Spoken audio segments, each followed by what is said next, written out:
जय हिंद। स्वागत है आप सभी का मेरे इस YouTube channel history making by S Alam. उम्मीद करते हैं कि आप सभी लोग अच्छे होंगे। आज मैं आप लोगों को क्लास 8 की हिस्ट्री पढ़ाने जा रहा हूं। इससे पहले हम लोग पढ़े थे विलियम एडम की रिपोर्ट। ठीक है, विलियम एडम ने भारत की शिक्षा व्यवस्था के बारे में, एजुकेशन के बारे में जो ईस्ट इंडिया कंपनी को रिपोर्ट सौंपा था, जिसमें 1 लाख से अधिक पाठशालाएँ थीं, बंगाल, बिहार और उड़ीसा। ठीक है, लेकिन कोई रेगुलर टाइम टेबल नहीं था, कोई फ़ी नहीं था, बच्चों के बैठने के लिए कोई बेंच नहीं थे, प्रॉपर कोई गुरु नहीं थे। ठीक है, जैसे तैसे चलाया जा रहा था। तो ब्रिटिश ने यह फील किया कि भारत में प्रॉपर ढंग से एजुकेशन दिया जाए, एक सिस्टम से दिया जाए, इसके लिए बहुत सारे चीज़ों की नीड्स होगी। ठीक है, तो उनमें से आज का टॉपिक हम लोगों का होगा new routine and new rules. नए दिनचर्या, न्यू रूटीन्स आए, नए रूल्स बनाए गए। देखते हैं आगे। Up to the mid 19th century, the company was concerned the primary with the higher education so that it allowed to local pathshala to function without the much interference. 19th century तक company सिर्फ उच्च शिक्षा पर ध्यान दी हुई थी, इसीलिए वह स्थानीय पाठशालाओं में कोई इंटरफेयर नहीं कर रही थी। ठीक है, जैसे अपना चल रहा था उसे चलने दे रही थी। But 1854 the company decided to improve the system of the vernacular education. 1854 के बाद कंपनी ने यह एहसास किया कि भारत के आंतरिक शिक्षा में सुधार किया जाए, स्थानीय भाषाओं में जो शिक्षा है, वेनिकुलर एजुकेशन है, उसमें ही सुधार किया जाए। It feel that this could be done by the introducing the order with in the system. उन्होंने महसूस किया कि इस फॉलो करने के लिए एक सिस्टम के तहत लाया जाएगा। इम्पोजिंग रूटीन, जिसके लिए रूटीन की जरूरत है। एस्टेब्लिशिंग द रूल्स, नियमों की जरूरत होगी। इंश्योरिंग द रेगुलर इंस्पेक्शन, जो स्कूल होंगे को, ठीक है, नियम बनाए जाएंगे, तो इनके लिए इंस्पेक्शन, समय समय पर वो काम हो रहे हैं कि नहीं हो रहे, इसकी जांच पड़ताल भी की जाएगी। How was this to be done, ये कैसे किया जा सकता था। What major did the company undertake, company ने इसके लिए कौन कौन से कदम उठाए। ठीक है, it appointed a number of the government's pandit, इसके लिए ईस्ट इंडिया कंपनी ने बहुत सारे पंडित को अपॉइंट करते हैं। Etch in charge of the took looking after 4 और 5 स्कूल, प्रत्येक पंडित को उनके अंडर में 4 से 5 स्कूल दिए जाते थे उन्हें देखभाल करने के लिए। The task of the pandit was to visit the pathshala and try to improve the standard of the teaching. इनका काम यह होता था कि वो पाठशाला में जाकर के विजिट करेंगे, देखेंगे किस समय पर पढ़ाई हो रहा है कि नहीं हो रहा है। अगर उनमें कोई कमी बेसी है तो उसे इम्प्रूविंग करेंगे, उसे आगे बढ़ाने के, उसे सुधार करने के कोशिश करेंगे टीचिंग स्टाइल में। Each guru was asked to submit the periodic reports and take classes according to the regular timetable. प्रत्येक गुरु को यह कहा गया था कि आप अपनी रिपोर्ट तैयार करके दें, उसमें यह बताना था कि टाइम टेबल के हिसाब से क्लासेस हो रहे हैं कि नहीं हो रहे हैं, बच्चे आ रहे हैं कि नहीं आ रहे हैं, कि कोई कमी हो रही, इसके लिए सारे रिपोर्ट उन्हें तैयार करके देना होता था ब्रिटिश पीरियड में। Teaching was now to be based on the textbook. Learning was to be tested through the system of the annual examination.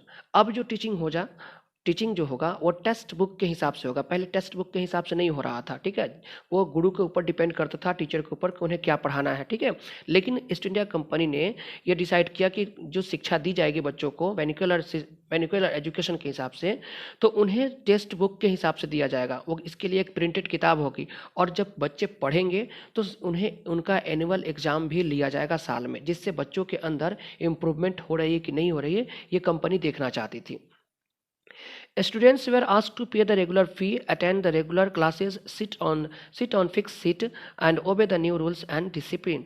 छात्रों से कहा गया कि वो समय पर फी जमा करें, समय पर स्कूल आएँ, अपने जगह, उन्हें जहाँ जगह दिया गया है बैठने के लिए उस जगह बैठे, रूल्स को फॉलो करें, नियमों को फॉलो करें, अनुशासन में रहें। ठीक है, पहले इस तरह नहीं था। ठीक है, लेकिन एक सिविलाइज तरीके से ईस्ट इंडिया कंपनी भारतीयों को शिक्षा देना चाह रही थी। पाठशाला which accepted the new rules were supported through the government grant, जिन पाठशालाओं ने, जिन स्कूलों ने नए नियमों को फॉलो किया, उसे अडॉप्ट करता है, अपना लेता है, तो उसे सरकार की तरफ से बहुत सारी सुविधाएं दी जाती है। लेकिन those who were unwillingly to work with the new system receive no government support, लेकिन जो अपने मन के हिसाब से काम करना चाहते थे, सरकार के नियमों को फॉलो नहीं कर रहे थे, सरकार की तरफ से उन्हें किसी तरह की कोई सहायता नहीं दी जा रही थी। ठीक है। Over time Guru who wanted to retain their independence found it difficult to compete with the government added and regulated पाठशाला।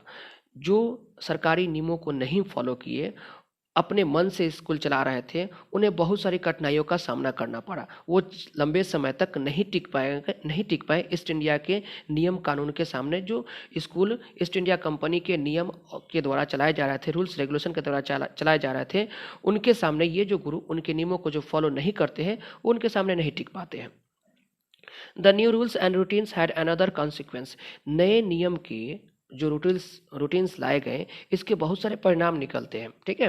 इन the earlier system the children poor from the peasant families had been able to go the pathshala, जो गरीब परिवार के बच्चे होते थे, पहले जो एजुकेशन दिया जा रहा था, तो बच्चे स्कूल पढ़ने के लिए जाते थे।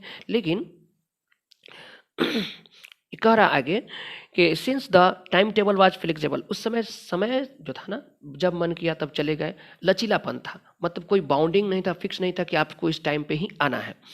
The discipline of the new system demanded the regular attendance, लेकिन नए सिस्टम जब आते हैं, रूल्स आ जाते हैं, तो उसमें डिसिप्लिन मांगा जाता है, अनुशासन मांगा जाता है, अटेंडेंस मांगा जाता है कि आपको समय पे आना है, टाइम टेबल पे आना है। इसके लिए एक शेड्यूल है, जो शेड्यूल को आपको फॉलो करना पड़ेगा। The discipline of the new system demanded the regular attendance when even during the harvest time, when the children of the poor family had to work in the fields। जब फसलों का कटाई का समय होता था, तो बच्चे तो गरीब होते, भारत के जो मैक्सिमम लोग थे वो गरीब थे, वो खेतों में काम करने के लिए जाते थे। तो पहले जो पाठशाला चल रहा था, तो हार्वेस्टिंग के समय पाठशालाएं बंद कर दी जाती थी, और जब हार्वेस्टिंग से सारा काम हो जाता तो फिर से पाठशालाएं खोल दी जाती थी। लेकिन नए नियम के हिसाब से हार्वेस्टिंग के समय पाठशालाएं बंद नहीं की जाएगी, उन्हें आना पड़ेगा। तो इससे गरीब बच्चों को ज़्यादा नुकसान हो रहा था, क्योंकि वह गरीब बच्चे खेतों में काम कर रहे थे, वो अपनी शिक्षा को प्राप्त नहीं कर सकते थे। इसको लेकर दबाव दिया गया। Inability to attend the school come to be seen as indiscipline, जो बच्चे समय पर स्कूल नहीं जाते थे, तो उसे अनुशासनहीन माना जाता था, इनडिसिप्लिन माना जाता था, और यह भी समझा जाता था कि इन्हें शिक्षा की कोई जरूरत नहीं है। As a evidence of the lack of desire to learn, वह शिक्षा के लायक ही नहीं है, ऐसा माना जा रहा था। तो ओवरऑल कहने का सेंस यह है कि ईस्ट इंडिया कंपनी ने 1854 में यह डिसाइड किया कि वर्नाक्युलर एजुकेशन, यानी कि स्थानीय भाषाओं में शिक्षा दी जाए, और उसमें जो कमी है उसको सुधार किया जाए। ठीक है। अगला टॉपिक है agenda for the national education, राष्ट्रीय शिक्षा का कार्यसूची, कि राष्ट्रीय एजुकेशन, नेशनल एजुकेशन जो आएगा, इसके लिए कौन कौन से एजेंडा होंगे। ठीक है, तो देखते हैं हम लोग। The British official were not only people the thinking about the education of India, न केवल भारत के लोग, न केवल ब्रिटिश सरकार भारत की शिक्षा के लिए चिंतित थे कि भारतीयों को कैसे शिक्षित किया जाए, बल्कि from the early 19th century many thinkers from the different part of India began to talk the need for the wide aspire education, बल्कि भारत और भारत के अलावा बहुत सारे थिंकर थे जो एजुकेशन के बारे में सोच रहे थे कि इस एजुकेशन को वाइड एस्पेयर, बड़े पैमाने पे कैसे फॉलो कराया जाए, जिससे more and more people educated, बच्चों को ज़्यादा से ज़्यादा शिक्षित किया जाए। Impressed with the development in European, Bharat जो यूरोप में वेस्टर्न एजुकेशन थे, उससे बहुत सारे लोग प्रभावित थे। Some Indians felt that western education would help the modernise India, कुछ भारतीय तो ऐसे थे, ये सोच रहे थे कि अगर वेस्टर्न एजुकेशन को, पश्चिमी शिक्षा को भारत में लाया जाए, जिससे भारत को आधुनिकरण करने में बहुत फायदा होगा।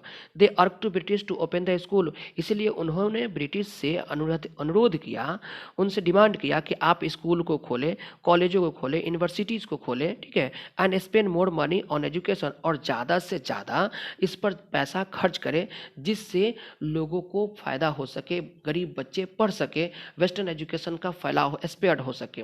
लेकिन कुछ भारतीय भी थे, जिनमें से रविंद्रनाथ टैगोर और महात्मा गांधी, इनका इंडिविजुअल्स ओपिनियन था, इंडिविजुअल विचार था, व्यक्तिगत विचार था यह कि वह वेस्टर्न एजुकेशन के खिलाफ थे। वह नहीं चाह रहे थे कि वेस्टर्न एजुकेशन के द्वारा भारतीयों को शिक्षा दिया जाए, वो कभी नहीं चाह। लेकिन कुछ लोग जो थे भारतीय, वो चाह रहे थे कि वेस्टर्न एजुकेशन के माध्यम से ही भारत का आधुनिकरण किया जा सकता है। जिस तरह से यूरोप डेवलप किया है वेस्टर्न एजुकेशन के बदौलत, ठीक उसी तरह से भारत को भी वेस्टर्न एजुकेशन के बदौलत डेवलप किया जा सकता है। लेकिन महात्मा गांधी इसके फेवर में, महात्मा गांधी और रविन्द्रनाथ टैगोर इसके फेवर में नहीं होते हैं। ठीक है, सो आज इतना ही रह देते हैं बच्चों। सो आप लोगों से रिक्वेस्ट भी है कि अगर मेरा वीडियो अच्छा लगे, आप लोगों को मेरे पढ़ाने का तरीका अच्छा लगे, ठीक है, तो आप लोग मेरे चैनल को ज़्यादा से ज़्यादा सब्सक्राइब कीजिए, लाइक कीजिए और अपने दोस्तों के साथ शेयर कीजिए। ठीक है, तब तक के लिए जय हिंद, जय भारत।